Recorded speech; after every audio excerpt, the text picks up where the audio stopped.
আখ কিংবা খেজুর রসের নামগন্ধই নেই। অথচ দিব্যি প্রস্তুত হয় গুড়, তাও আবার অনলাইনে চটকদার বিজ্ঞাপনে দাবি করা হয় এসব গুড়ই নাকি শতভাগ খাঁটি। এসব গুড় তৈরির উপকরণের নাম শুনলে ভিড়মি খেতে হয়। অপরিশোধিত ভারতীয় চিনি, গুড়, কাপড়ের ব্যবহৃত রং, ক্ষতিকর রাসায়নিক, চুন, ময়দা রয়েছে সেই তালিকায়। রাজশাহীতে আইন শৃঙ্খলা বাহিনীর অভিযানে উঠে এসেছে ভেজাল গুড়ের এই রমরমা কারবারের চিত্র। ডেন্টিস্টের পরামর্শ নাও নতুন কোলগেট অ্যাক্টিভ সল্ট। রাজশাহীর বাঘা উপজেলার আড়ানি পৌর এলাকায় দেদারসে গুড় উৎপাদন চলছে। এই এলাকার শতাধিক কারখানায় উপকরণ হিসেবে ব্যবহৃত হয় অপরিশোধিত ভারতীয় চিনি গুড়, চিনির শিরা, আটা, চুন, গ্যাস পাউডার, ফিটকিরি আর কাপড়ের রং। এত উপকরণের ভিড়ে গুড় তৈরির আসল কাঁচামাল আখ কিংবা খেজুরের রসই অনুপস্থিত। বুধবার র্যাবের অভিযানে ফাঁস হয় এসব গুড়ের কারখানার গোমর। অধিক লাভের আশায় যারা বছরের পর বছর ধরে এই ভেজাল গুড় তৈরি করছে।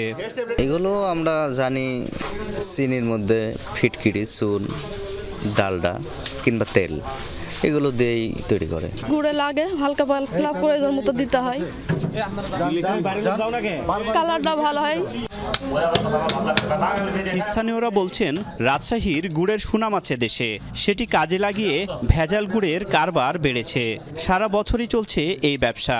এতে যেমন রাজশাহীর গুড়ের সুনাম নষ্ট হচ্ছে, তেমনি বাড়ছে স্বাস্থ্য ঝুঁকি।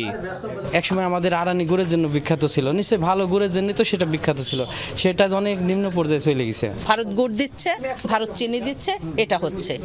আগে আমাদেরকে বন্ধ করতে হবে সেই ঘাটিগুলা, যেন চিনি গুড় না আসতে পারে। র্যাব বলছে চিনি ও রাসায়নিক দিয়ে তৈরি এই ভেজাল গুড় মানবদেহের জন্য অত্যন্ত ক্ষতিকর। বিভিন্ন কারখানায় অভিযান চালিয়ে বিপুল পরিমাণ গুড় জব্দের পর তা ধ্বংস করা হয়েছে।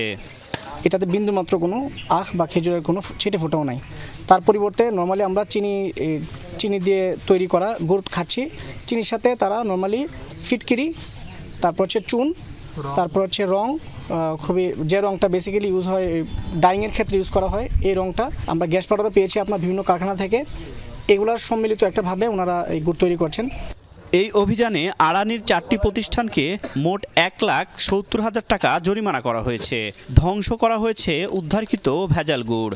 যে প্রক্রিয়াটাতে এরা উৎপাদন করছে, যে জ্বালানি ব্যবহার করছে এবং যেই ড্রামগুলো ব্যবহার করছে, কেমিক্যাল ড্রাম, এগুলোও মানব স্বাস্থ্যের জন্য ক্ষতিকর। যদি পরবর্তীতে দেখা যায় তাদের সংশোধন হচ্ছে না, তখন আমরা নিয়মিত মামলার দিকে যাব।